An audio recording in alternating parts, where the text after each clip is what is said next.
Finally, return of Dat Space Cyborg Ninja Jin, who has been, as I've mentioned a couple times in other reviews, my favorite character within Eden Zero. I really like his design. I think his powers are really cool. I think he's got a lot of potential, and to be perfectly honest, he's got the benefit of being, that enemy that will become a good guy later. And come on, I mean, you can compare, Wraith Master had Let, Fairy Tail had Gaggiel. I mean, this guy gives similar vibes. I mean, Let was more of like a bad guy for, association. Gaggiel was like a straight scummy criminal guy who just liked to inflict pain and flex dominance. And Jin seems just, he's ready to be a criminal and whatever it takes in order to deal with his sister. And I think it's pretty obvious when you get to some of the spoilers in this one. I will just mention it as of right now because I'm sure that's what a lot of people probably already deduced in all this, and that is, as Sylph, or Clean as he called her earlier. Once we found out about Jin, way back during the old plan of Gilst, that he was working with, who he thought was sister in order to help his, or he was working with someone named Sister in order to help his sister. I know, but anyway, as it is, I think a lot of people foresaw that when you had this other white-haired wind user, which makes me curious over a couple things. One of them is the fact that, well, we don't really know anything about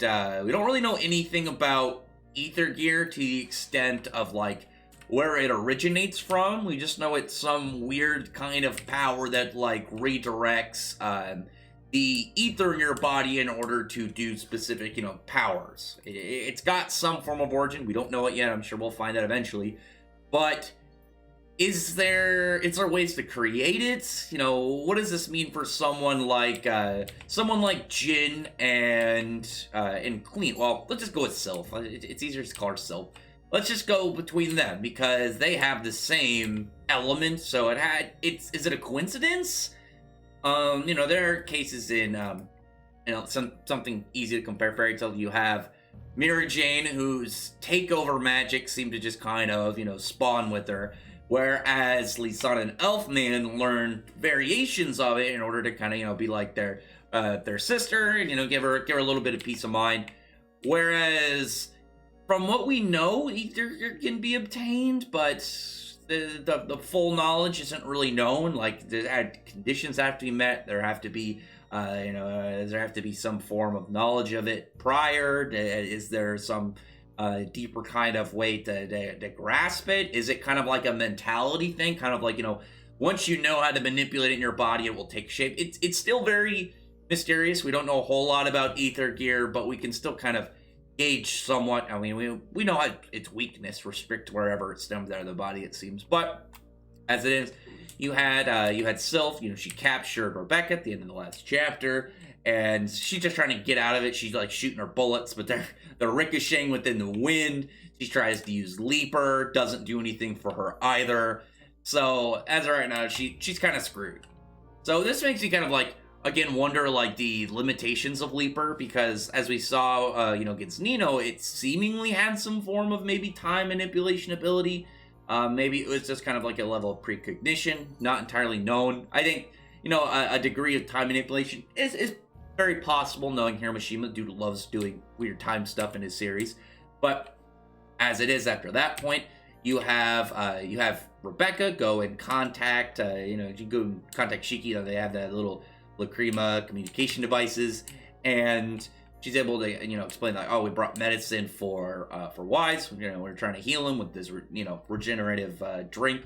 And, we get back to Sister Ivory. She's talking to Maria, and they're going back and forth because she's like, I did research on Dragon Joe. He doesn't really take things unless people either owe him, they try and, flex on him, or he has a specific interest in whatever he's going for. And Maria's mentioning she doesn't really know, but what she does know is after talking to Noah, the leader of he's the guild master of the Shooting Starlight Adventurers Guild, and with that, it went from an interest to a goal. So there is probably a deeper thing tying to him. I'm hoping it's something to do with Ziggy, like maybe you have Draken Joe, like he was when Ziggy was kind of really the big guy, the big flex space adventure criminal guy, that Draken Joe was maybe like an up and comer. He was just some potential young buck, and you had like a guy, he's like, this is the guy I'm gonna surpass. That was his goal. Something like that, because then it'd be really interesting to have like maybe some form of more personal tie between Draken Joe and Shiki, only because I'm hoping he's used again in the future. I don't want him to die this arc. My hopes are he becomes not an ally, not an enemy, kind of just like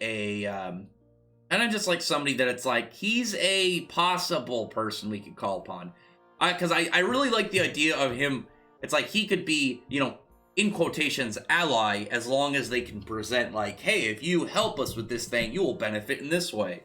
Just because it's like, hey, you could be, in some way profitable if you help us. I just think that's a really neat kind of thing to do, because unlike a lot of the characters you can kind of like stack up between Hiromishima's antagonist, Draken Joe is, he's a space crime lord. He is about profit, money. He wants to always come out on top, not just like, oh, I did all this, whatever my big scheme villain goal is. He's not like, Zareth or Lucia. He's not even, with their large scale like schemes and goals and aspirations, or even like Zero from Arasion Seis, who was just like, I just want to see chaos and bloodshed. I just want the absolute like madness. Draken Joe's a businessman. And it seems that aspect of him is really going to come into play for his potential future. Because again, at the same time where he could be a quote-unquote ally, it'd be really cool to see like whoever they're going against, whoever the antagonists are, maybe they are able to win Draken Joe over by promises of things for him. And it really becomes down to he's a wild card, and just whoever can appease to him the most is going to have him on their side. Meanwhile, Shiki shows up, him and Homura, and they're like, yeah, we need to get this over to Wise. Here you have Sylph getting ready to try and capture them as well. And, Shiki's busting out using his gravity in order to counteract her wind. And while he's trying to go fight her, which is going to be really interesting because she seems very mobile. Like Shiki, that's Shiki. Personally, from what I've seen with Shiki, that's his largest corner when it comes to his power. You had Haru, who is really good. He's had a lot of combinations. It's kind of like where Lucy's at, where, in her group, it's like you have a lot of different things you could really bring to the table. It's mostly the variety. You had Natsu, he was very durable. He was more, their tank. He's straight in the combat of things, real heavy hitter. And with Shiki, I think his mobility and kind of like the flexibility of his powers is really like where he's at. So I'm really hoping he eventually gets in, because I know some people are like, black holes. I think wormholes would be way cooler, just because it'd be an extra thing for him to be like, sweet, pop wormhole down. You don't know where he's going to pop out. And plus it would add a huge extra layer of utility to him, of being able to like transport people. That's something that well, you can have like grab onto, Haru grab onto somebody Sylpharia away, or Malforce, and then, or like Natsu grab somebody explode away. Portals though are different. I think anybody can think of those ideas of like, yeah, you can, buffed just run, or portals. Portals are much cooler. Yeah, portals are cooler. Anyway, were they straight? Well, yeah, they're portals. They're still, I was thinking kind of like just off top head. The first one I thought of was like Finrals, where it just looks like a layer of energy and you go through it. But a portal, as long as it's connecting 2 points of space like that, should technically fall under that area. But anyway, after that point of him trying to hit her, she's very hard to hit because mobility versus mobility.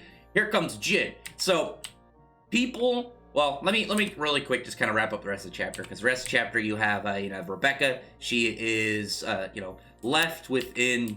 What's actually really interesting is you have her kind of getting that wind sphere, and then the next thing she's in Draken Joe's place. So I'm wondering if Sylph can teleport, or if this means this takes place after maybe Shiki lost, because obviously these two against Shiki would be a considerable foe for him. Other than that, like, maybe Homura stayed back, and, it's going to be 2 versus 2. and Rebecca is gonna seemingly she's gonna get ready to talk to Drac and Joe, who's just like in a like what I would guess is a solid gold bathtub just in his room. And the next chapter, just as the title is at the number 29, so I'm guessing maybe that's like how many maybe Eden ships are, because we know from Captain Connor that there is an Eden 1. Maybe that's like the Eden ships were the top ships ever made within the Sakura Cosmos, or they're like the cream of the crop for ships, and Eden Zero is like, you know, primo number 1, the best one you could get, or the original, and like it's a collector's item or something, or it's like this is essentially the prototype model for any of these like super ships, or you know, something like that, anything. Or maybe it's like, oh yeah, there's different Eden number models, but there's only one Eden Zero, something like that. It's got to be something valuable to him.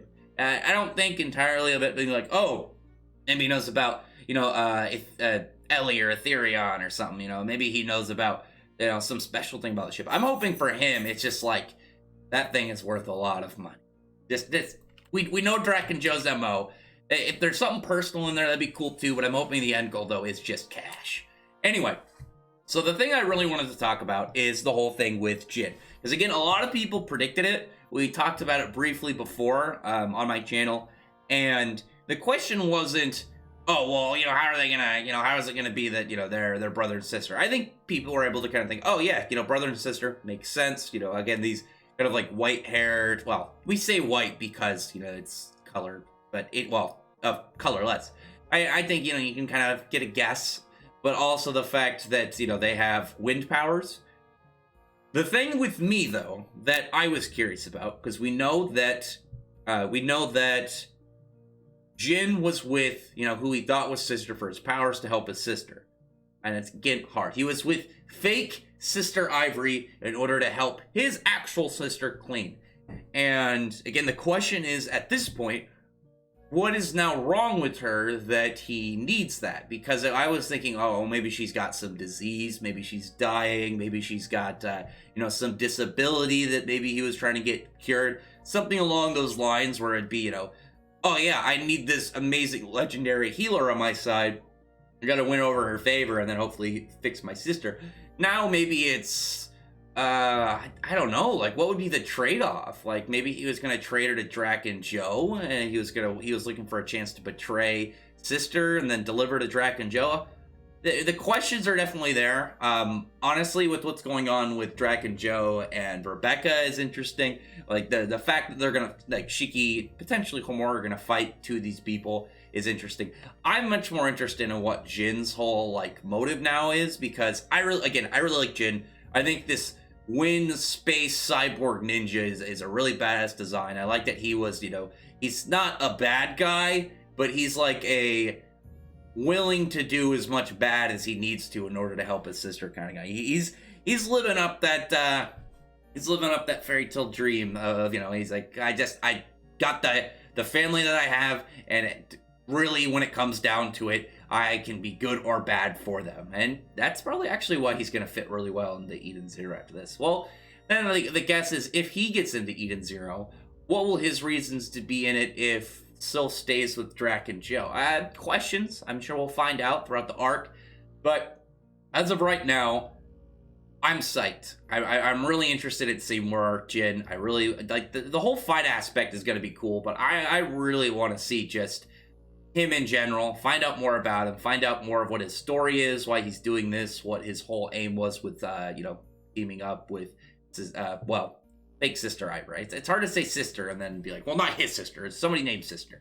Anyway, yeah, comment below, tell me your thoughts are about all this, and, you know, which of these are you more excited about? Do you want the fight, do you want the backstory, do you want what Drac and Joe's going to talk about with Rebecca again? I'm more interested in Jin's motives, you know, finding out the behinds for this guy. Then other than that, I really appreciate you to comment below, thumbs up the video, press the like button and the subscribe button, and check out my other videos. But that, I appreciate everybody who's already subscribed, and I thank y'all for listening. Bye.